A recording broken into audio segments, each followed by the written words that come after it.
नमस्कार दोस्तों, आज हम क्लास 7th एनसीईआरटी पॉलिटी का चैप्टर 2 स्वास्थ्य में सरकार की भूमिका कवर करेंगे, जिसमें हम देखेंगे कि जो हमारी सरकार है वह स्वास्थ्य में क्या भूमिका निभाती है। इससे पहले हमने पहला चैप्टर जो समानता था उसको हमने ऑलरेडी कवर कर लिया है, इस चैनल पे अपलोड हो गया। आप लोग उसको ज़रूर जाके देखिएगा। इसमें टोटल 8 चैप्टर हैं, जिसमें से हमारा जो है आज सेकंड चैप्टर रहेगा।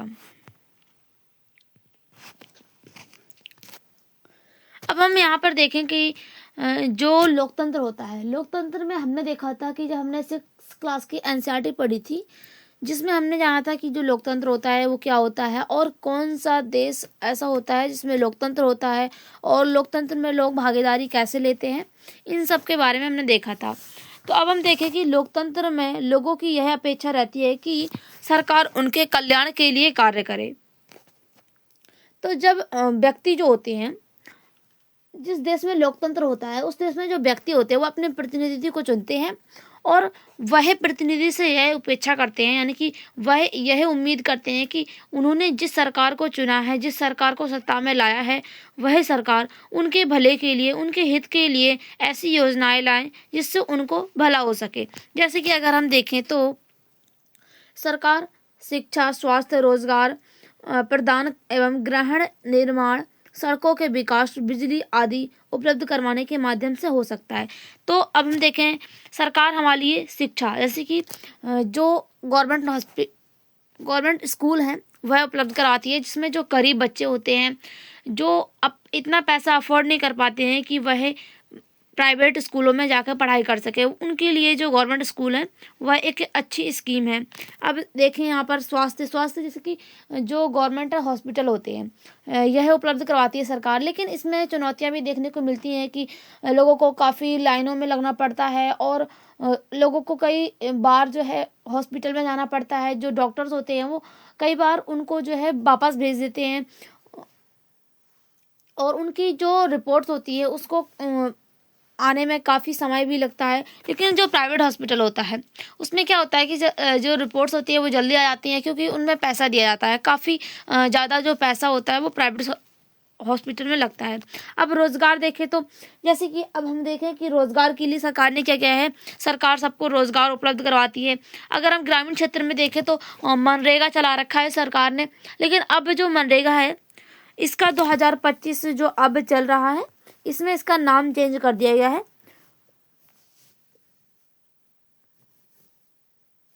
इसका नाम रख दिया गया है VVG रामजी योजना।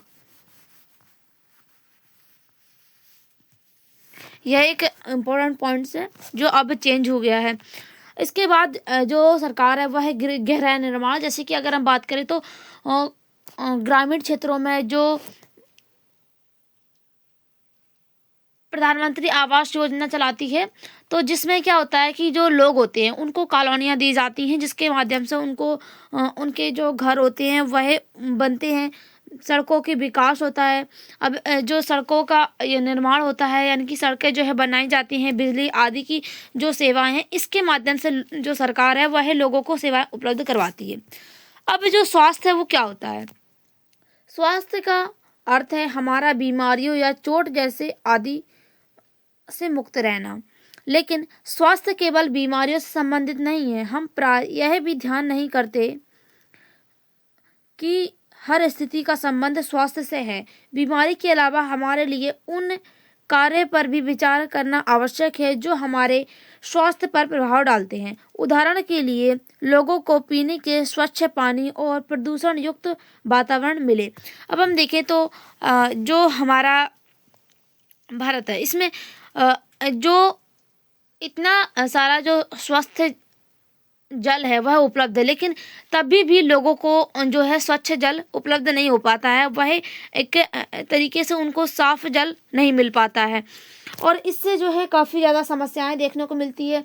या फिर जो कुछ जल होता है वो अपने आसपास से जो है एकत्रित कर लेते हैं लोग, ना साफ सफाई नहीं रखते हैं अपने आसपास, तो इससे जो बीमारियां वो काफ़ी ज़्यादा फैलती हैं। जैसे कि जो मलेरिया है, मच्छर फैल जाते हैं तो उससे मलेरिया हो जाता है। तो इस प्रकार की जो बीमारियां वो देखने को मिलती हैं। अब प्रदूषण युक्त वातावरण भी मिलना चाहिए। जैसे कि अगर हम देखें तो कहीं पर जब प्रदूषण होता है तो वहाँ पर लोगों को सांस लेने में काफ़ी ज़्यादा प्रॉब्लम हो जाती है। तो जैसे कि आज के समय में हम देखें तो दिल्ली में ऐसा हो रखा है कि दिल्ली में इतना ज़्यादा प्रदूषण हो गया है, इतना ज़्यादा कि वहाँ पर लोगों का सांस लेना भी मुश्किल हो गया है। तो इसमें क्या होता है कि काफ़ी लोग जो है बीमार भी होते हैं, काफ़ी लोगों को कई प्रकार की जो सांस की समस्याएं हैं वो हो जाती हैं। इससे इससे युक्त होना चाहिए, यानी कि हमारा जो वातावरण है वो प्रदूषण युक्त होना चाहिए, जिससे हम जो है सामान्यतः रूप से स्वस्थ रह सकेंगे। दूसरी ओर लोगों को भरपेट भोजन ना मिले या घुटन भरी अवस्था में रहना पड़े, यानी कि अब लोगों को अगर भोजन नहीं मिलता है सही तरीके से तो वह भी स्वस्थ नहीं रह सकते हैं। जैसे कि अगर हम देखें तो कुछ लोगों को, जैसे जो गरीब लोग हैं जो फुटपाथ पर रहते हैं, वह नियमित रूप से उनको भोजन नहीं मिलता है तो वो अधिकतर ऐसा हो सकता है कि वो बीमार रहते होंगे। सुस्त और आक्रमणीय रहना, चिंताग्रस्त होना, लंबे समय तक डरे रहना स्वास्थ्य के जीवन के लक्षण हैं, यानी कि जो स्वस्थ जीवन है उसके लक्षण नहीं है। जैसे कि अगर कोई व्यक्ति ऐसा है जो स्वस्थ रहता है, आक्रमण रहता है, आपने देखा होगा कि कोई व्यक्ति जो बीमार होता है वह एक तरफ से स्वस्थ पड़ा रहता है, उसका कुछ किसी काम में मन नहीं लगता है, तो और उसके मन में जो है कई प्रकार की जो चिंताएं हैं वो रहती हैं। इसके कारण जो है वह सही तरीके से अपना काम भी नहीं कर पाता है। तो ये सब अगर किसी के अंदर उपलब्ध है, यानी कि अगर ये सब जो लक्षण है वो किसी के अंदर पाए जा रहे हैं तो उसको अपना जो है चेकअप करवाना चाहिए। डॉक्टरों से सलाह लेनी चाहिए कि वह इस तरह की जो उनके अंदर लक्षण दिख रहे हैं वो किस तरीके के हैं, तो डॉक्टर उनको सलाह देंगे और उनको जो भी अगर दवाइयाँ की ज़रूरत होगी तो उनको उपलब्ध करवाएंगे। हम सबको तनाव मुक्त और प्रसन्न रहना चाहिए। हमें जीवन के सभी पहलू को स्वास्थ्य के हिस्से से जोड़ना चाहिए, क्योंकि हमारे जो जीवन के जो भी पहलू हैं सभी पहलू स्वास्थ्य से जुड़े हुए होते हैं। अब हम देखें कि भारत में स्वास्थ्य सेवाएं किस प्रकार की उपलब्ध हैं। भारत में स्वास्थ्य सेवाओं के कुछ पहलू हैं। यहाँ दी गई तालिका में प्रथम और द्वितीय स्तंभों में दिखाई गई स्थितियों की तुलना कीजिए। अब हम यहाँ पर देखेंगे कि भारत में जो स्वास्थ्य सेवाएं पाई जाती हैं वो कैसी हैं। यहाँ पर हम 2 पॉइंट्स में देखेंगे, जैसे कि एक नकारात्मक पॉइंट और जो सकारात्मक पॉइंट। यहाँ पर हम पॉजिटिव पॉइंट देखेंगे, यहाँ पर हम नेगेटिव पॉइंट देखेंगे कि भारत में जो स्वास्थ्य सेवाएं हैं वो किस तरीके से हैं। संसार भर में भारत में सबसे अधिक चिकित्सा महाविद्यालय हैं और यहाँ सबसे अधिक डॉक्टर तैयार किए जाते हैं। लगभग हर वर्ष 3000 से अधिक डॉक्टर योग्यता प्राप्त करते हैं। ये यहाँ पर एक डाटा दिया गया है, उसके आधार पर पता चल रहा है कि कुछ डॉक्टर जो होते हैं वो इतने डॉक्टर जो होते हैं वो यहाँ पर योग्यता प्राप्त करते हैं। लेकिन कुछ डॉक्टर्स ऐसे भी होते हैं जो इनके पास डिग्रियां नहीं होती हैं, वो झोला छाप डॉक्टर होते हैं। जैसे कि आपने देखा होगा कि कुछ डॉक्टर्स ऐसे होते हैं वो अपना क्लिनिक्स खोल लेते हैं, झोला छाप डॉक्टर होते हैं। अब हम देखें कि हमारा जो भारत है वह चिकित्सा में सबसे अधिक, यानी कि जो टॉप हॉस्पिटल्स आते हैं वह भारत में उपलब्ध हैं और भारत में अधिक से अधिक जो है डॉक्टर हैं वो तैयार किए जाते हैं और साथ ही जो चिकित्सा सुविधा है वो अच्छी है यहाँ पर। अब हम नेगेटिव पॉइंट देखें कि भारत के अधिकांश डॉक्टर शहरी क्षेत्र में बसते हैं। ग्रामीण वासियों को डॉक्टर तक पहुँचने के लिए लंबी दूरी तय करनी पड़ती है। ग्रामीण क्षेत्रों में जनसंख्या के मुकाबले डॉक्टरों की संख्या काफ़ी कम होती है। तो अब हम देखें कि जो ग्रामीण क्षेत्र होता है वहाँ पर जो डॉक्टर्स होते हैं वो क्यों नहीं बसते हैं, या फिर काफ़ी जो लंबी दूरी होती है, ऐसा जो सिटी वाला क्षेत्र होता है वहाँ पर डॉक्टर रहते हैं। तो इसका क्या मुख्य कारण है, आपको इसका कारण जरूर पता होगा। अगर आपको थोड़ा बहुत दिमाग लगाएंगे तो आपके दिमाग में ये जरूर आएगा, तो आप कमेंट बॉक्स में जरूर बताइएगा। अब सेकंड जो पॉजिटिव पॉइंट है क्या है, पिछले वर्षों में स्वास्थ्य सेवाओं की सुविधा में काफ़ी वृद्धि हुई है। अब जो हमारी जो स्वास्थ्य सेवा है इसमें काफ़ी ज़्यादा वृद्धि हुई है। सन 1950 में भारत में केवल 2717 अस्पताल थे, लेकिन सन 1991 में 74 अस्पताल बने हुए हैं। अब सन 2017 में ये इनकी संख्या बढ़कर 23,583 हो गई है। यानी कि अब हमारे भारत में जो स्वास्थ्य सेवाएं हैं वो बढ़ती जा रही हैं, अस्पतालों की संख्या बढ़ी हुई है। लेकिन अब इनकी जो चुनौतियां हैं वो तभी भी देखने को मिल रही हैं। अब इनकी जो सेवाएं हैं, इनकी जो गवर्नमेंट हॉस्पिटल होती हैं, इनमें सेवाएं जो है कम उपलब्ध होती हैं और डॉक्टर्स भी कम उपलब्ध हो पाते हैं, क्योंकि जो है भारत में कई सारे हॉस्पिटल्स हैं और सब हॉस्पिटल में इतने डॉक्टर उपलब्ध नहीं हो पाते हैं कि जितने की ज़रूरत होती है। अब नेगेटिव पॉइंट क्या है? भारत में करीब 5 लाख लोग प्रति वर्ष तपेदिक यानी कि टीबी में मर जाते हैं। जो टीबी का रोग होता है ये संक्रामक रोग होता है। इसमें इसके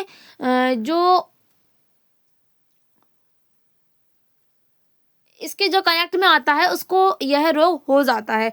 स्वतंत्रता प्राप्ति से अब तक इस संख्या में कोई परिवर्तन नहीं हुआ है। यानी कि जो टीबी का जो बीमारी है इससे काफ़ी लोग जो है मर जाते हैं। यानी कि प्रति वर्ष जो है 5 लाख लोग मर जाते हैं।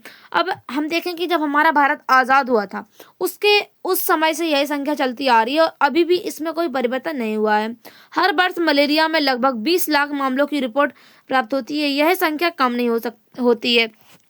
अब यहाँ पर लोगों की भी बड़ी भूमिका रहती है मलेरिया में। जैसे कि अगर हम बात करें, लोग जो है अपने आसपास साफ सफाई नहीं रखेंगे तो इससे जो है मच्छर जो है वो पनप जाते हैं, जिसके कारण जो है यहाँ पर मलेरिया देखने को मलेरिया की जो रिपोर्ट्स हैं वो अधिक से अधिक देखने को मिलती है।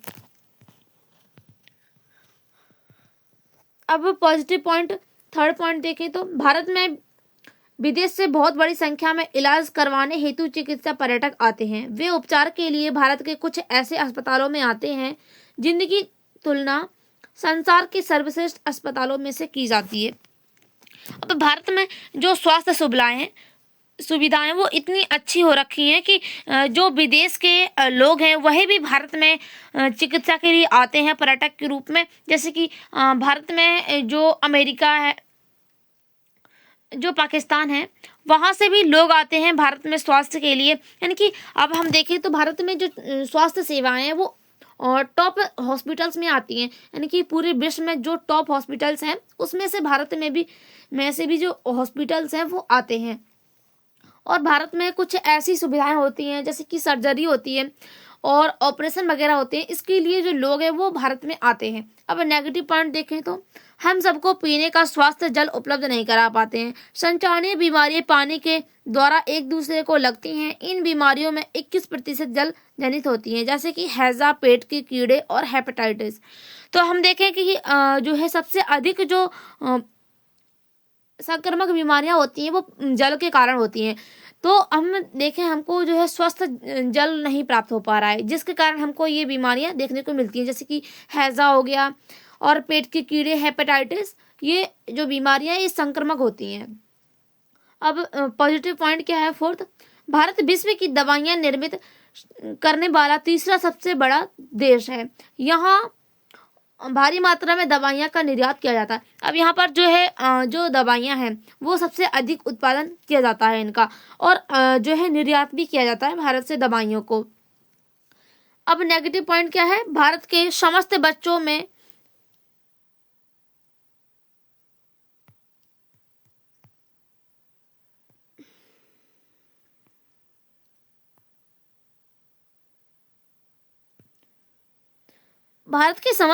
में खाने के लिए पर्याप्त भोजन नहीं होता है और वे अल्प पोषण के शिकार होते हैं। तो अब हम देखें कि जो भारत में बच्चे हैं वह अल्प पोषण के शिकार होते दिखते हैं, लेकिन इससे जो अल्प पोषण है इससे बचने के लिए भारत सरकार ने कई सारी योजनाएं चला रखी हैं। जैसे कि लोगों के पास अगर जो गरीब लोग हैं उनको भोजन उपलब्ध नहीं हो पाता है तो उनके लिए कई प्रकार की जो सेवाएं हैं वो चला रखी हैं। जैसे कि जो गांव में और राशन दिया जाता है, इसके जरिए जो गरीब लोग हैं उनको खाने के लिए भोजन मिल जाता है। और अब यहाँ पर देखें तो जो ये पोषण युक्त भोजन स्कूल में उपलब्ध करवाया जाता है, मिड डे मील योजना जो चला रखी है सरकार ने, इससे भी जो गरीब लोग के बच्चे हैं वह स्कूल जाते हैं, उनको पोषण से युक्त जो है भोजन मिलता है। यानी कि पूर्ण रूप से उसमें पाया जाता है, प्रोटीन उपलब्ध होते हैं, जिससे जो बच्चे अल्प पोषण का शिकार है वो नहीं होते हैं। अब हम देखें कि बीमारियों से बचाव और उनके उपचार के लिए हमें उचित स्वास्थ्य सेवाएं चाहिए, जैसे कि स्वास्थ्य केंद्र यानी कि हॉस्पिटल हमको जो स्वास्थ्य केंद्र है वो चाहिए, और अस्पताल, परीक्षणों के लिए प्रयोगशालाएं। अब यहाँ पर जो मशीनें हैं, ऐसी प्रयोगशालाएं भी चाहिए जिनमें हम अगर हमारी किसी भी प्रकार की जो परेशानियां होती है उसका परीक्षण किया जा सके। एम्बुलेंस की सुविधाएं, ब्लड बैंक आदि उपलब्ध होनी चाहिए, जो मरीज को आवश्यक सेवा और देखभाल उपलब्ध करा सके। ऐसी सुविधाओं की व्यवस्था को चलाने के लिए हमें स्वास्थ्य सेवकों, नर्सों, योग्य डॉक्टरों और अन्य विशेषज्ञों की ज़रूरत है। अब हम देखें कि जो हमारे देश में हॉस्पिटल्स हैं उनमें इतनी जो डॉक्टर्स हैं, नर्स हैं वो उपलब्ध नहीं होते हैं कि जितने जो मरीज़ हैं वो देखने को मिलते हैं। इसके लिए हमको जो विशेषज्ञ हैं उनकी भी ज़रूरत है, ताकि वह जो है इसका परीक्षण कर सकें कि जो बीमारियां हैं वो क्यों फैल रही हैं।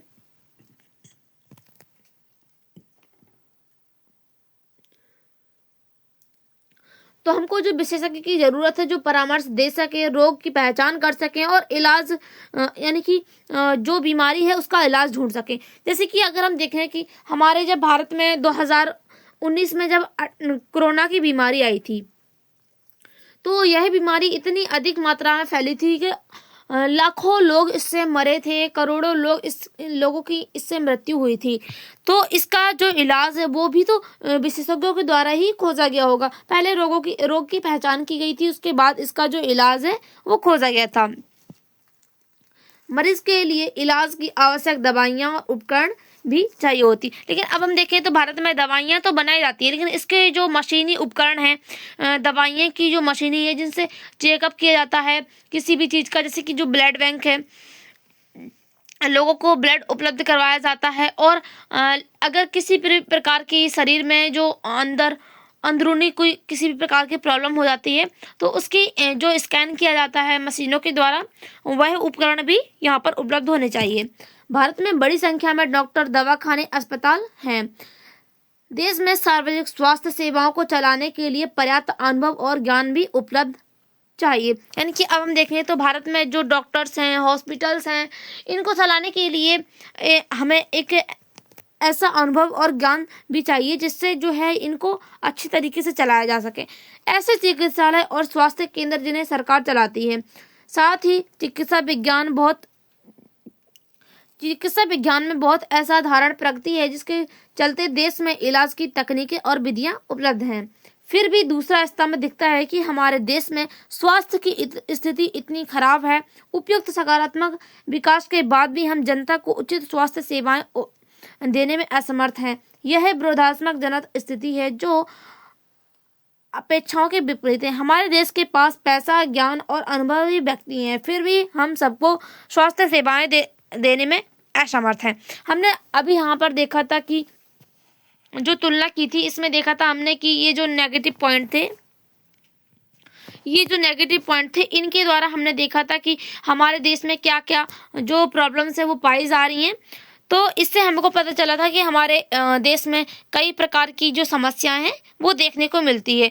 लेकिन हम यहाँ पर हमारे भारत में कई सारे अनुभवी डॉक्टर्स और विशेषज्ञ हैं, उसके बाद भी हम इस जो स्वास्थ्य संबंधी समस्याएं देखने को मिलती हैं, इनका जो सेवाएं हैं वो देने में असमर्थ हैं। अब हमें जो सरकार है, सरकार को कर क्यों देना चाहिए, यानी कि जो सरकार को लोग टैक्स देते हैं वो टैक्स क्यों देना चाहिए। सरकार कर से प्राप्त धनों का उपयोग विभिन्न प्रकार की सार्वजनिक सेवाओं को मुहैया करवाने में खर्च करते हैं, जिससे सभी नागरिकों को फायदा होता है। उनकी प्रतिरक्षा, पुलिस, न्यायिक व्यवस्था, राजमार्ग इत्यादि कुछ सेवाओं से सभी नागरिकों को लाभ होता है, अन्यथा इन सेवाओं की व्यवस्था नागरिक नहीं कर सकते हैं। तो अब हम देखें कि जो सरकार है वो टैक्स क्यों लेती है। लेकिन अगर हम यहाँ पर देखें तो भारत में जो टैक्स है वो अधिक लिया जाता है, लेकिन जो टैक्स है वही भी ज़रूरी होता है, क्योंकि इससे ही लोगों की जो सेवाएं हैं उनको देखा जाता है। लोगों के लिए जो योजनाएं चलाई जाती हैं जिसमें खर्च होता है वह भी टैक्स के जरिए ही होता है। जैसे कि अगर हम देखें तो भारत में कोई चीज़ अगर 10 रुपए में मिल रही है और उस पर टैक्स लगा दिया जाता है, वह 200 में मिलती है, और अब इस पर डिस्काउंट दिया जाता है, तो इसमें 10% डिस्काउंट दे दिया या 20% डिस्काउंट दे दिया, तो यह जो है 280 180 या 190 में मिल जाती है। तो इस डिस्काउंट के बाद भी हमको यहाँ पर टैक्स देना पड़ता है। लेकिन हम देखें कि जो टैक्स है वो काफ़ी अधिक हो रखा है, यहाँ पर टैक्स जो है अधिक दिया जाता है। अब हम देखें कि जो टैक्स है, टैक्स का उपयोग जो सरकार है वह भारत के लोगों के लिए कैसे करती है। जैसे कि जो सरकार है वह लोगों की किसी भी प्रकार की जैसे कि योजना चलाई जाती है, उस योजना के जरिए लोगों को सामान उपलब्ध करवाया जाता है,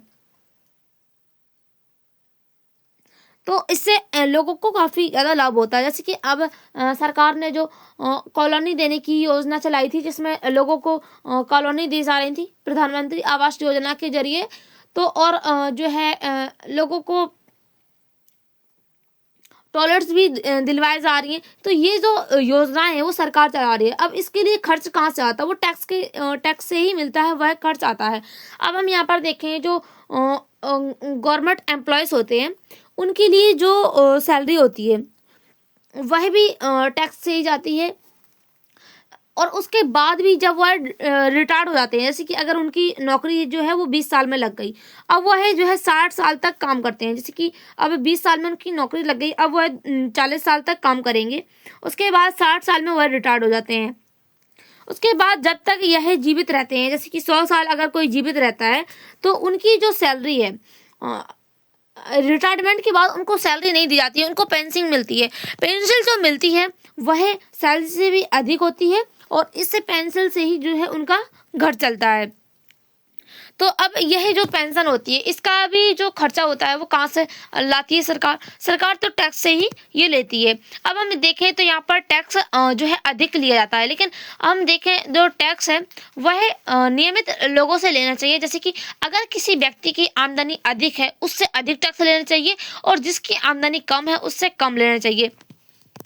लेकिन भारत में ऐसा नहीं है। भारत में जो अमीर लोग हैं वो और अधिक अमीर होते जा रहे हैं, और जो गरीब लोग हैं वो और गरीब होते जा रहे हैं। ऐसा क्यों है? क्योंकि जो सरकार है वह सबसे समान टैक्स लेती है, यानी कि जो गरीब व्यक्ति है वह भी उतना ही टैक्स देता है।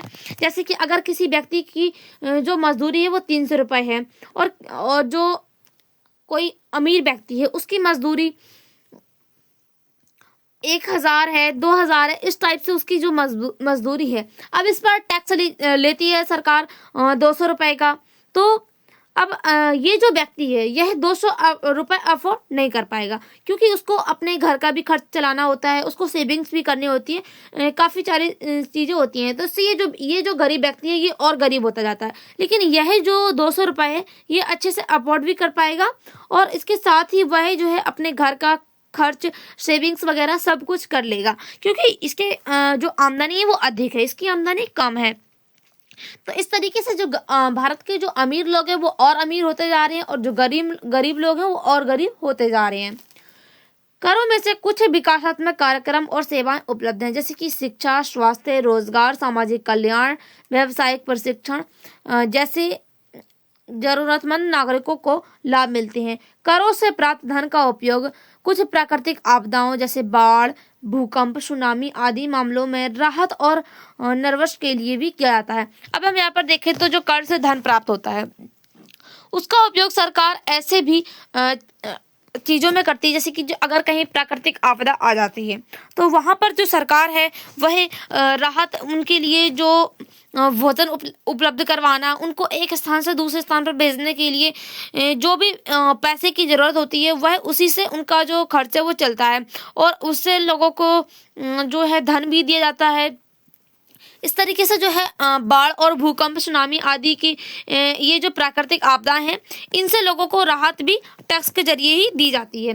अंतरिक्ष, परमाणु प्रक्षेपण, प्रक्षेपास्त्रों से संबंधित कार्यक्रमों को भी कर द्वारा प्राप्त राजस्व से ही चलाया जा सकता है। यानी कि अब हम देखें हमारे भारत में जो सैटेलाइट लॉन्च होती हैं अंतरिक्ष में जाती हैं, इसके लिए भी जो खर्च होता है वो हमारे टैक्स से ही जाता है। और इससे हमको जो है हमारे अंतरिक्ष है उसके बारे में पता चलता है, और हमारे देश में जो परमाणु हैं हथियार वो बनाए जाते हैं ताकि हमारी जो देश की सुरक्षा है वो बनी रहे। सरकार खास तौर पर गरीबों के लिए कुछ सेवाएं प्रदान करती हैं जो वे बाजार से नहीं खरीद पाते। इसका एक उदाहरण है स्वास्थ्य संबंधी सेवा। अब हम यहाँ पर देखें स्वास्थ्य संबंधी सेवा में, तो जो मेडिसिन हैं वह गवर्नमेंट हॉस्पिटल में मिल जाती हैं फ्री में। लेकिन अब हम देखें तो कुछ पॉइंट्स ऐसे भी हैं कि जो गवर्नमेंट हॉस्पिटल में मेडिसिन होती हैं इनको जो डॉक्टर्स होते हैं वह बेच देते हैं, जिससे इनको जो मेडिसिन हैं वो बाहर से लेनी पड़ती है। तो जो गरीब लोग हैं उनको काफ़ी ज़्यादा इससे समस्याएं भी देखने को मिलती हैं। हर स्वास्थ्य सेवाओं को दो भागों में बांट सकते हैं, जैसे कि सार्वजनिक स्वास्थ्य सेवाएं और निजी स्वास्थ्य सेवाएं।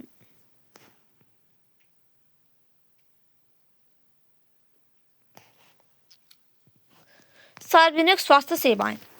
सार्वजनिक स्वास्थ्य सेवा स्वास्थ्य केंद्रों व अस्पतालों की एक श्रृंखला है जो सरकार द्वारा चलाई जाती है। अब जो सार्वजनिक स्वास्थ्य सेवाएं होती हैं वो सरकार के द्वारा चलाई जाती हैं। ये केंद्र व अस्पताल आपस में जुड़े होते हैं।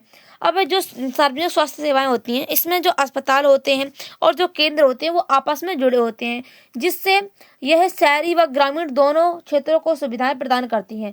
सभी बीमारियों का इलाज करते हैं। गांव के स्तर पर एक स्वास्थ्य केंद्र होता है जहां प्राय एक नर्स और ग्राम सेवक रहता है, जिसमें सामान्यतः बीमारियों के इलाज के लिए परीक्षण दिया जाता है, और वह प्राथमिक स्वास्थ्य केंद्र के डॉक्टरों की देखभाल में कार्य करता है। ग्रामीण क्षेत्रों में ऐसा केंद्र कई गांवों की जरूरतों को पूरा करता है। जिला स्तर पर जिला अस्पताल होता है जो इन सभी स्वास्थ्य को की देखरेख करता है, और बड़े शहरों में कई सरकारी अस्पताल होते हैं।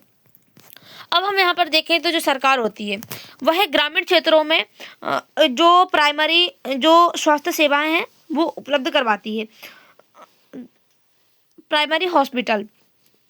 लेकिन हम देखें तो कई गांव ऐसे भी हैं आज के समय में जहां पर ये जो प्राथमिक स्वास्थ्य सेवाएं हैं यानी कि प्राथमिक जो हॉस्पिटल्स हैं वो अभी भी उपलब्ध नहीं है। लोगों को कई दूरी पर जो है इलाज के लिए जाना पड़ता है, जैसे कि 5 से 6 किलोमीटर दूर आज भी लोगों को इलाज के लिए जाना पड़ता है। लेकिन इसके बाद अगर हम देखें तो जिला जो इनका डिस्ट्रिक्ट होता है उसमें काफ़ी बड़े हॉस्पिटल्स होते हैं। उसके बाद जो शहर होते हैं बड़े बड़े शहर, तो उनमें भी जो बड़े बड़े हॉस्पिटल्स हैं वो उपलब्ध होते हैं। इन स्वास्थ्य सेवा को कई कारणों से सार्वजनिक स्वास्थ्य कहा जाता है, यानी कि इन जो ये स्वास्थ्य सेवाएं हैं इनको कई कारणों से सार्वजनिक कहा जाता है। सरकार ने सभी नागरिकों को स्वास्थ्य सेवाएं प्रदान करने के लिए वचनबद्धता को पूरा करने के लिए यह अस्पताल तथा स्वास्थ्य केंद्रों को स्थापित किया है। इन सेवाओं को चलाने के लिए धन उस पैसे से आता है जो सरकार को टैक्स के रूप में देते हैं, इसीलिए यह सुविधाएं सबके लिए हैं। यानी कि अब हम यहाँ पर देखें तो जो सरकार सार्वजनिक सुविधाएं जो उपलब्ध करवाती है नागरिकों के लिए वह कहाँ से उपलब्ध करवाती है, तो सरकार के पास जो टैक्स जाता है उससे ही वह लोगों के लिए सुविधाएं उपलब्ध करवाती है। सार्वजनिक स्वास्थ्य व्यवस्था का मुख्य उद्देश्य अच्छी स्वास्थ्य सेवा निःशुल्क किया जाए, बहुत कम कीमत पर देना, जिससे गरीब लोग भी इसका इलाज करा सकें। यानी कि जो सरकार है वह लोगों को बहुत कम पैसों में ही वह सुविधाएं उपलब्ध करवा देती है, जिससे गरीब लोग भी इससे इलाज करवा सकें अपने लोगों का।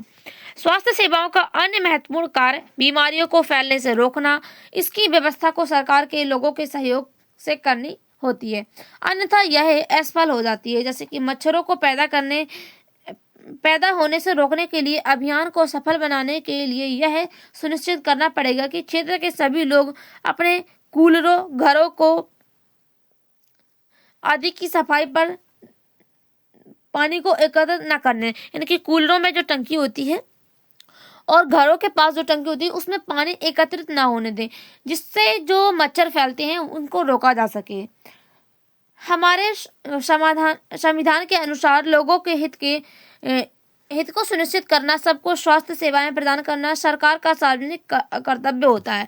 अब हम देखें कि जो संविधान है, हमारे संविधान के अनुसार सरकार देश के किसी भी देश के हर एक नागरिक को स्वास्थ्य सेवाएं उपलब्ध करवाना यह सरकार का प्रथम कर्तव्य होता है। सरकार को हर व्यक्ति के जीवन के अधिकार की रक्षा करनी होती है, जो व्यक्ति का फंडामेंटल राइट्स भी होता है, यानी कि मौलिक अधिकार भी होता है, उसके जीवन की रक्षा हो। यदि कोई अस्पताल समय पर व्यक्ति को इलाज नहीं प्रदान करता है, इसका तात्पर्य उसे जीवन की सुरक्षा नहीं दी जा रही है।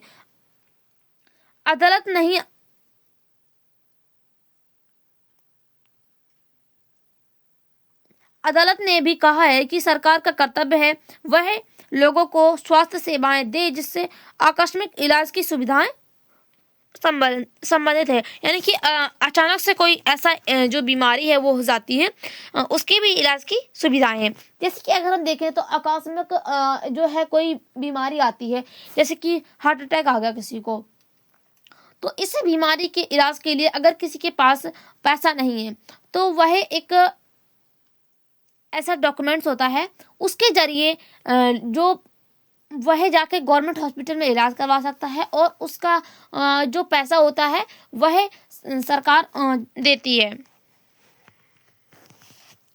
निजी स्वास्थ्य सेवाएं, हमारे देश में कई तरह की निजी स्वास्थ्य सेवाएं पाई जाती हैं। डॉक्टर अपने निजी दवाखाने चलाते हैं। ग्रामीण क्षेत्रों में पंजीकृत चिकित्सा व्यवस्था मिल जाती है। शहरी क्षेत्रों में बड़ी संख्या में डॉक्टर होते हैं। दिन में बहुत से विशेषज्ञ की सेवाएं प्रदान करते हैं। निजी रूप से चलाए जाते हैं। अस्पताल व नर्सिंग होम होते हैं। काफी संख्या में प्रयोगशालाएं होती हैं जो परीक्षण करती हैं। विशिष्ट सुविधा उपलब्ध होती है, जैसे कि एक्सरे, अल्ट्रासाउंड आदि। दुकानें में भी जहां से हम दवाइयाँ खरीद सकते हैं। अब जो निजी स्वास्थ्य सेवाएं होती हैं, इसमें क्या होता है कि पैसे भी अधिक लगते हैं। इसमें डॉक्टर भी जो है अच्छे उपलब्ध होते हैं और इसमें जो दवा होती है वो भी सही मिलती है। और अस्पताल में सभी प्रकार की फैसिलिटीज होती हैं जो एक मरीज को चाहिए होती हैं, जिससे उसकी जो बीमारी है वह और ना फैल सके। और साथ ही इनकी जो भी शरीर में प्रॉब्लम है उसके लिए मशीनें भी उपलब्ध होती हैं, जिससे इनका एक्सरे भी निकाला जा सके, अल्ट्रासाउंड भी किया जा सके। और साथ ही यहाँ पर प्रयोगशालाएं भी होती हैं जिससे उनकी बीमारी का परीक्षण भी किया जा सके। जैसा कि इनके नाम से ज्ञात होता है कि निजी स्वास्थ्य सेवाओं का सरकार का स्वामित्व और नियंत्रण नहीं होता है। तो जो निजी स्वास्थ्य सेवाएं होती हैं इसमें क्या होता है कि जो सरकार का नियंत्रण इसमें नहीं होता है, लेकिन जो सार्वजनिक स्वास्थ्य सेवाएं होती हैं वो सरकार चलाती हैं। सार्वजनिक स्वास्थ्य सेवाओं के विपरीत इन निजी स्वास्थ्य सेवाओं में मरीज हर सेवा के लिए धन का व्यय करना पड़ता है। अभी तो बड़ी बड़ी कंपनियां भी अस्पताल चलाती हैं। कुछ कंपनियां को दवाई बनाने और बेचने में भी लगी हुई हैं। तो अब हम देखें कि जो निजी स्वास्थ्य सेवाएं हैं इसमें धन अधिक लगता है, लेकिन जो सार्वजनिक स्वास्थ्य सेवाएं हैं उसमें धन लगता नहीं है, क्योंकि वह सरकार के द्वारा चलाई जाती हैं। स्वास्थ्य सेवा और समानता, क्या सबके लिए पर्याप्त स्वास्थ्य सेवाएं उपलब्ध हैं? अब हमारे भारत में जो स्वास्थ्य सेवाएं हैं वो क्या सबके लिए उपलब्ध हैं? हम भारत में ऐसी स्थिति का सामना कर रहे हैं जहां निजी स्वास्थ्य सेवाएं तो बढ़ रही हैं परंतु सार्वजनिक नहीं। यानी कि अगर हम देखें तो भारत में जो निजी स्वास्थ्य सेवाएं वो बढ़ती जा रही हैं, क्योंकि जो लोग हैं उनका जो सार्वजनिक स्वास्थ्य सेवाएं यानी कि जो गवर्नमेंट हॉस्पिटल हैं उनसे भरोसा उठता जा रहा है। क्योंकि जो गवर्नमेंट हॉस्पिटल्स होते हैं इसमें जो डॉक्टर्स होते हैं वो इलाज में देरी भी करते हैं और साथ ही लोगों को इतनी बड़ी लाइन में लगना पड़ता है। जैसे कि अगर हम देखें तो यहाँ पर पूरा काउंटर्स है और जिसमें जो मरीज होता है उसको सबसे पहले पर्चे के लिए लाइन में लगना पड़ता है, फिर डॉक्टर के पास जाने के लिए लाइन में लगना पड़ता है, फिर अगर उसको किसी भी प्रकार का जो अल्ट्रासाउंड या एक्सरे वगैरह करवाना है तो उसके लिए भी लाइन में लगना पड़ता है। तो इसमें ही उसका सारा दिन चला जाता है और उसको इलाज भी नहीं हो पाता है। तो इसीलिए अब लोगों का जो ध्यान है वो अधिक से अधिक जो निजी स्वास्थ्य सेवाएं हैं उनकी तरफ बढ़ रहा है। लेकिन इसमें यह भी है कि लोगों का पैसा जो है वो अधिक लगता है, तो उसके बाद भी लोग यह सोच लेते हैं कि अगर पैसा लगता है तो लग जाए तो, लेकिन हमारे जो व्यक्ति है वह ठीक हो जाता है। ऐसी दशा में लोगों को मुख्यतः निजी सेवाएं ही उपलब्ध हो पाती हैं। ये शहरी क्षेत्र में केंद्रित है। इन सेवाओं का मूल्य भी अपेक्षाकृत अधिक होता है। जो निजी स्वास्थ्य सेवाएं होती हैं, इनका जो मूल्य होता है, यानी कि यह जो इलाज के लिए इसमें जो पैसे लगते हैं वो अधिक होते हैं। भारतीय आयुर्वेदिक परिषद का आयुर्वेदिक विज्ञान संहिता कहता है, जहां तक संभव हो प्रत्येक चिकित्सक को औषधियों के जेनेरिक नाम ही उपचार पर्ची में लिखे जाने चाहिए और सुरक्षित करना चाहिए कि यह युक्त और उपयुक्त हो। यानी कि जो हमारी जो आयुर्वेदिक दवाएं होती हैं, अधिक से अधिक लोगों को जो है आयुर्वेदिक दवाएं देनी चाहिए, क्योंकि जो एलोपैथिक दवाएं होती हैं उनमें क्या होता है कि केमिकल्स मिले होते हैं, जिससे लोगों को प्रॉब्लम्स भी देखने को मिलती हैं। कुछ निजी सेवाएं अधिक कमाने के लिए प्राय ऐसे कार्यों को प्रोत्साहित करती हैं।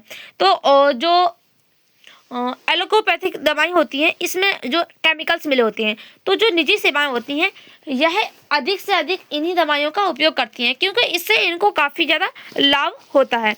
क्योंकि अगर हम देखें तो जो यह चिकित्सा क्षेत्र है, इसमें अधिक से अधिक भ्रष्टाचार होता है, क्योंकि लोग जो होते हैं उनको अपने मरीज को सही करना होता है, जिसके लिए व्यक्ति से जितना पैसा मांगा जाता है वह उतना पैसा देते हैं। साथ ही मेडिसिन में जी जितना पैसा उनसे मांगा जाता है कि इतना पैसा इससे मेडिसिन का होगा, तो उतना पैसा उनको देना पड़ता है। कई बार सस्ते तरीके से उपलब्ध होने के बाद भी वह प्रयोग नहीं कर पाते हैं। उदाहरण के लिए प्राय देखा जाता है कि कुछ चिकित्सा जरूरत से ज़्यादा दवाइयाँ, इंजेक्शन या सेलाइंस आदि का सलाह देते हैं, जहां साधारण इलाज भी पर्याप्त हो सके।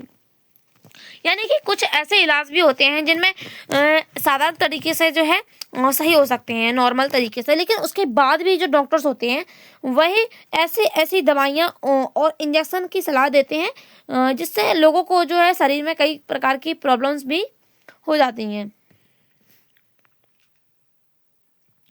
तथ्य यही है कि जनसंख्या के 20% लोग बीमारी के दौरान आवश्यक दवाइयाँ खरीदने के में सक्षम होते हैं।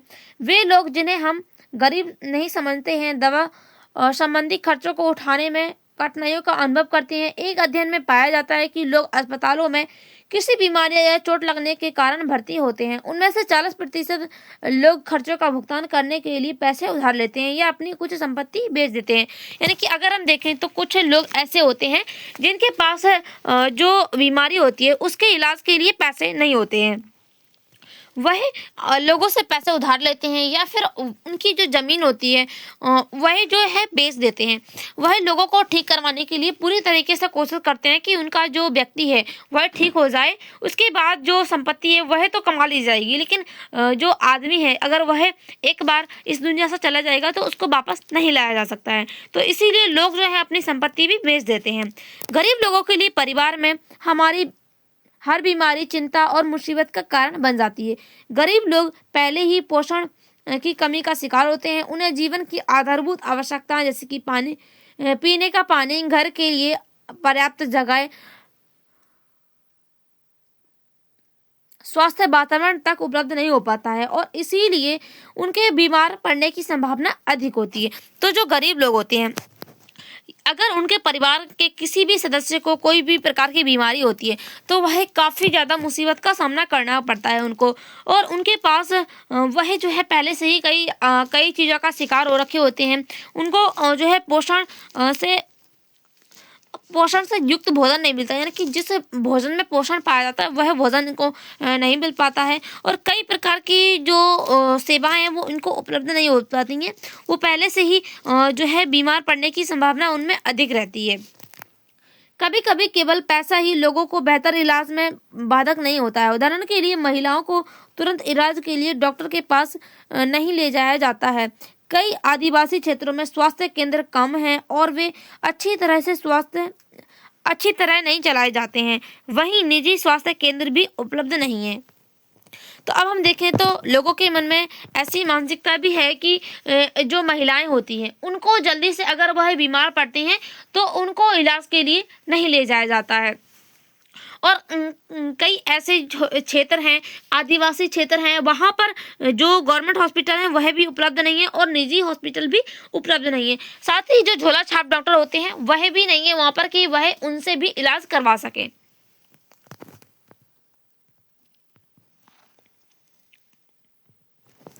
अब इसके लिए क्या किया जा सकता है, यानी कि जो इतनी स्वास्थ्य सेवा है इनको उपलब्ध सरकार करवा रही है, या फिर सरकार इसके लिए क्या क्या कर सकती है। क्या सरकार उत्तरदायित्व है कि वह अपने सभी नागरिकों, विशेषकर गरीब और सुविधाहीनों को गुणात्मक स्वास्थ्य सेवाएं प्रदान करे।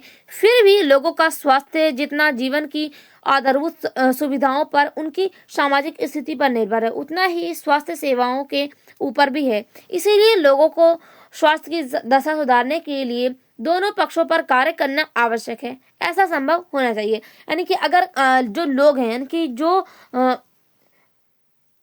जिनको अगर किसी भी प्रकार की समस्या होती है, अगर उसके लिए उनके पास पैसा नहीं है, तो सरकार जो है उनको जो स्वास्थ्य सेवाएं हैं वो फ्री में उपलब्ध करवाए। अब इसका एक उदाहरण से देखते हैं, केरल का उदाहरण है। 1996 में केरल सरकार ने राज्यों में कुछ महत्वपूर्ण परिवर्तन किए हैं। राज्य में पूरे बजट का 40% पंचायत को दे दिया गया है। ऐसे पंचायत अपनी आवश्यकताओं को योजनाबद्ध कर उनकी पूर्ति कर सकती है। इससे गांव के लिए पीने का पानी, आहार, औरतों के विकास और शिक्षा आदि के लिए उचित व्यवस्था सुनिश्चित करना संभव हो सकेगा। इसके फलस्वरूप जल वितरण व्यवस्था की जांच की गई, स्कूलों और आंगनबाड़ियों के काम को सुनिश्चित किया गया और गांव की विशेष समस्याओं पर ध्यान दिया गया। यानी कि गांव में जो भी प्रकार की समस्याएं देखने को मिलती है, जैसे कि लोगों को स्कूलों में जो अच्छी जो साफ पानी उपलब्ध नहीं हो पाता है उसको उपलब्ध करवाना, यानी कि अगर लोगों को साफ पानी नहीं मिल रहा है उसको उपलब्ध करवाना। और इससे अगर हम देखें तो जो कचरा होता है, यानी कि लोग जो है साफ सफाई नहीं रखते हैं अपने आसपास, तो इससे उनको कई प्रकार की जो बीमारी है उसका सामना करना पड़ता है। तो सरकार ऐसी भी योजनाएं चलाती है, जैसे कि स्वच्छ भारत अभियान चलाया था उन्होंने, कि जो लोग हैं वह अपने आसपास के सभी इलाकों को स्वस्थ रखें। स्वास्थ्य केंद्रों में भी सुधार किया जाता है। इन सभी कार्यों में स्थिति में सुधार हुआ है। इतने प्रश्नों के बाद भी कुछ समस्याएं तो बनी हैं, जैसे कि दवाई की कमी, अस्पताल में पर्याप्त विस्तार, पर्याप्त डॉक्टरों का ना होना आदि। इन समस्याओं को दूर करना की आवश्यकता है। यानी कि अब सरकार ने कई प्रकार की ऐसी योजनाएं चला रखी हैं जिससे काफी हद तक यह जो स्वास्थ्य केंद्र है वो लोगों को सुविधाएं उपलब्ध करवा रहे हैं, लेकिन अभी भी यह पूर्ण रूप से इनकी जो समस्याएं हैं वह हल नहीं हुई हैं। लोगों को डॉक्टर भी पर्याप्त मात्रा में उपलब्ध नहीं होते हैं, दवाइयों में भी, यानी कि दवाई भी उनको पर्याप्त मात्रा में उपलब्ध नहीं होती हैं हॉस्पिटल्स में, गवर्नमेंट हॉस्पिटल्स में भी। इस प्रकार की जो समस्याएं हैं वो अभी भी बनी हुई हैं, इनको दूर करने की आवश्यकता अभी भी है। अब यहाँ पर कोस्टारिका का एक उदाहरण है। देखें तो कोस्टारिका को मध्य अमेरिका का सबसे स्वस्थ देश माना जाता है। तो ये जो कोस्टारिका है यह अमेरिका का एक देश है, मध्य अमेरिका का। यह सबसे स्वस्थ देश माना जाता है। इसका मुख्य कारण उनके संविधान में निहित है। कई वर्षों पहले कोस्टारिका में एक महत्वपूर्ण निर्णय लिया गया था, वह देश में सेना नहीं रखेंगे। यानी कि जो कोस्टारिका है इसकी सरकार ने एक ऐसा निर्णय लिया था कि इसमें जो है जो देश है, देश में सेना नहीं रखी जाएगी, क्योंकि जो है सबसे अधिक देश का खर्चा जो होता है वो सेना पर जाता है। सेना पर जो है जाता है और जो मिसाइल्स बनाने होते हैं, परमाणु हथियार बनाने होते हैं, इन सब में जो है सबसे अधिक खर्चा जाता है। तो इसका जो खर्चा है उसको बचाकर वह लोगों के लिए शिक्षा की जो व्यवस्था है वो उपलब्ध करवाई जाए, लोगों को हॉस्पिटल उपलब्ध करवाए जाए, तो इससे जो है बचा जा सकता है। अगर हम देखें तो जो देश हैं वह अपने आसपास के देशों से संबंध अच्छे बना के रखे, तो ये जो टकराव की स्थिति है वो पैदा नहीं होगी। तो इससे जो सेना में जो भी खर्च होता है वह हमारे जो सरकार की योजनाएं, यानी कि सरकार में किसी भी देश में ऐसी योजनाएं चलाई जा सकें जिससे लोगों को काफी ज्यादा लाभ हो सके। इससे सेवा पर ब्याज किए जाने वाले धन को लोगों की शिक्षा, स्वास्थ्य और अन्य आधारभूत जरूरतों में खर्च किया जा सकता है। कोस्टारिका की सरकार मानती है कि देश के विकास के लिए देश का स्वास्थ्य होना जरूरी है, इसलिए अपने देशवासियों के स्वास्थ्य पर ध्यान देना चाहिए। अब यहाँ पर देखिए तो जो कोस्टारिका सरकार है वह कितनी जो है एक तरीके से वह मानती है कि अगर किसी भी देश की अगर का विकास होना है तो उस देश के लोग जो है वो स्वस्थ होने चाहिए। अगर किसी देश के जो लोग हैं वह स्वस्थ नहीं रहते हैं तो वह देश का विकास नहीं हो सकता है। तो उस देश के जितने भी देशवासी हैं, उस देश में रहने वाले जितने भी लोग हैं, सबको स्वस्थ होना चाहिए। तो इस पर ध्यान जो है कोस्टारिका की सरकार ने दिया है। कोस्टारिका की सरकार अपने सभी निवासियों को स्वास्थ्य के लिए मूलभूत सेवाएं उपलब्ध करवाती है, जैसे कि पीने का सुरक्षित पानी, सफाई, पोषण और आवास आदि सेवाएं जो है वो उपलब्ध करवाती है। सरकार की स्वास्थ्य की शिक्षा को बहुत महत्वपूर्ण माना जाता है। सभी स्तरों पर स्वास्थ्य संबंधी ज्ञान और शिक्षा का एक जरूरी भाग है। यानी कि अगर हम देखें तो लोगों को स्वास्थ्य के बारे में ज्ञान देना चाहिए, बताना चाहिए कि जो हमारा स्वास्थ्य है वो कितना इम्पोर्टेंट होता है। अगर कोई भी व्यक्ति स्वस्थ नहीं रहता है तो वह किसी भी कार्य को नहीं कर सकता है और किसी भी कार्य में उसका मन नहीं लगता है। अब इसमें कुछ पॉइंट्स हैं इस चैप्टर में, तो देखते हैं। जो सार्वजनिक स्वास्थ्य सेवाएं होती हैं वो क्या होती हैं। वह सेवा या कार्य जो देश में सबके लिए होते हैं और मुख्य रूप से सरकार द्वारा चलाए जाते हैं। इसमें स्कूल, अस्पताल, टेलीफोन सेवाएं आदि शामिल हैं। इन सेवाओं की मांग कर सकते हैं लोग जो हैं वो इन सेवाओं की मांग कर सकते हैं और यदि संस्थाएं ठीक से काम नहीं करती तो इन पर सवाल भी उठाए जा सकते हैं, क्योंकि यह जो है सार्वजनिक सेवाएं होती हैं और इसमें जो सरकार होती है, जो सरकार इन सेवाओं को चलाती है और जो जनता होती है वह सरकार के प्रति जवाबदेह होती है। क्योंकि किसी भी देश में जो लोकतंत्र होता है, लोकतंत्र में क्या होता है कि जो जनता होती है वो सरकार के प्रति जवाबदेह होती है, क्योंकि जो जनता होती है वह सरकार के को जो है एक जो है प्रक्रिया के जरिए उनको चुनती है, यानी कि वोट के द्वारा उनको चुना जाता है, जिससे जो जनता है वह किसी एक व्यक्ति को चुनती है और वह जो है उस देश का जो शासन है वह चलाता है। अब यहाँ पर जो निजी स्वास्थ्य सेवा है वह सेवा या कार्य जो व्यक्ति या कंपनी अपने मुनाफे के लिए आयोजित करती है। अब यहाँ पर चिकित्सा पर्यटक, ये वे विदेशी पर्यटक हैं जो इस देश में उन अस्पतालों में अपना इलाज करवाने के लिए विशेष रूप से यहाँ आते हैं जहाँ उन्हें अपने देश की तुलना बहुत कम मूल्य पर विश्व स्तरीय स्वास्थ्य सेवाएं उपलब्ध होती हैं। अब यहाँ पर जो भारत है, भारत में जो चिकित्सा है, जो इलाज है वो कम मूल्य में हो जाता है विदेशी जो और भी अन्य देश हैं उनके तुलना में। संचारणीय बीमारियां, ये वे बीमारियां हैं जो एक व्यक्ति से दूसरे व्यक्ति को कई माध्यमों से संचारित हो जाती हैं, जैसे कि पानी, भोजन, हवा आदि के माध्यम से। अब नैतिक आचरण किसी व्यक्ति के व्यवहार को प्रभावित करने वाले नैतिक सिद्धांत है। अब जेनेरिक का नाम क्या होता है, दवाइयों के रासायनिक नाम है ये जेनेरिक जो है। ये वे दवाइयां हैं जिनमें सामग्री की पहचान करने में मदद होती है, वे विश्व स्तर पर मान्यता प्राप्त होती हैं। उदाहरण के लिए एसिटाइल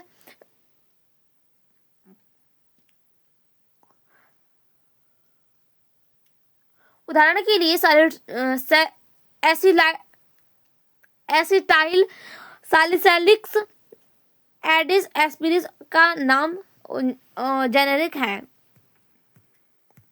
तो अब हम देखें कि हमारी जो सरकार है वह किस तरीके की जो योजनाएं हैं वो चलाती है, हमने इसके चैप्टर के जरिए देखा। तो आप कमेंट बॉक्स में ज़रूर बताना कि जो सरकार है वह योजनाएं चलाती है, इससे लोगों को कितना लाभ अभी भी मिल रहा है और कितनी सुधार की ज़रूरत है। Thank you.